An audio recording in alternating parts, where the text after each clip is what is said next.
Hi dear friends. Age young എന്നാൽ പ്രായമാകുമ്പോഴും യുവത്വത്തോടു കൂടിയിരിക്കുക. അതിൻ്റെ ഭാഗമായിട്ട് നമ്മൾ ചെയ്യുന്ന ഒരു കാര്യമാണ് യാത്രകൾ ചെയ്യുക എന്നുള്ളത്. കാരണം യാത്രകൾ നമ്മുടെ ജീവിതത്തെ തന്നെ മാറ്റിമറിക്കുന്നു, നമ്മളുടെ മനസ്സിനെ പോസിറ്റീവാക്കി മാറ്റുന്നു. അത്ഭുതകരമായ കാഴ്ചകൾ, പുതിയ സമൂഹങ്ങൾ, പുതിയ സംസ്കാരങ്ങളൊക്കെ എക്സ്പ്ലോർ ചെയ്യുമ്പോൾ നമ്മളിൽ തന്നെ നമ്മളുടെ യുവത്വം പുനർജനിക്കുന്നു.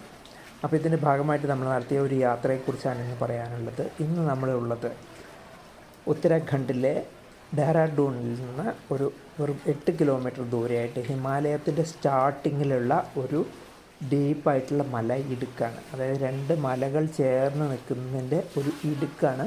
ആ ഇടുക്കിനകത്തു കൂടി ഒരു സ്ട്രീം ഒഴുകുന്നുണ്ട്. ബ്രിട്ടീഷുകാരുടെ കാലത്ത് ഈ ഇടുക്ക് കള്ളന്മാരാണ് ഉപയോഗിച്ചിരുന്നത്. റോബേഴ്സ് കേവ് എന്നാണ് ഈ സ്ഥലത്തിന് പേര് നൽകിയിരിക്കുന്നത്. റോബേഴ്സ് എന്ന് പറഞ്ഞാൽ കവർച്ചക്കാർ എന്നാണ് അർത്ഥം. കവർച്ചക്കാർ കവർന്നെടുക്കുന്ന സാധനങ്ങൾ കൊണ്ടുവന്ന് സൂക്ഷിക്കാൻ വേണ്ടി ഈ സ്ഥലം ഉപയോഗിച്ചിരുന്നു എന്നാണ് പറയപ്പെടുന്നത്. അപ്പോൾ ഇതിൽ നിന്ന് ആളെ കണ്ടുപിടിക്കാൻ ഭയങ്കര ബുദ്ധിമുട്ടായിരുന്നു. അതുകൊണ്ട് കള്ളന്മാർ സുരക്ഷിതമായിട്ട് ഈ സ്ഥലം ഉപയോഗിച്ചിരുന്നു. അതിനുശേഷം ഗവൺമെൻറ് അത് ഏറ്റെടുക്കുകയും അതൊരു ടൂറിസ്റ്റ് കേന്ദ്രമായിട്ട് ഡെവലപ്പ് ചെയ്യുകയും ചെയ്തു. അപ്പോൾ ഇപ്പോഴും ഈ സ്ഥലം റോബേഴ്സ് കേവ് എന്നാണ് അറിയപ്പെടുന്നത്. ഏകദേശം ഒരു 600 മീറ്ററോളം നമുക്ക് ഉള്ളിലേക്ക് നടന്നു പോകാം. ഈ സ്ട്രീമിലൂടെ തന്നെ നടന്നു പോകാം. എനിക്ക് തോന്നുന്നു മുമ്പ് കുറച്ചൊക്കെ ഇങ്ങനെ കയറി ഇറങ്ങിയും ഒക്കെ കിടന്നിരുന്നതായിരുന്നു. ഇപ്പോൾ ജസ്റ്റ് അതൊന്ന് ലെവലാക്കിയിട്ടുണ്ട്. അത് ഗവൺമെൻറ് ഒരു ടൂറിസ്റ്റ് കേന്ദ്രമാക്കിയതിൻ്റെ ഭാഗമായിട്ട് അടിവശം ലെവലാക്കിയിട്ട് ചെറിയ കല്ലുകൾ വിരിച്ചിട്ടുണ്ട്. ആ നടത്തം എന്ന് പറഞ്ഞാൽ അതിശയകരമായിട്ടുള്ളൊരു നടത്തമാണ്.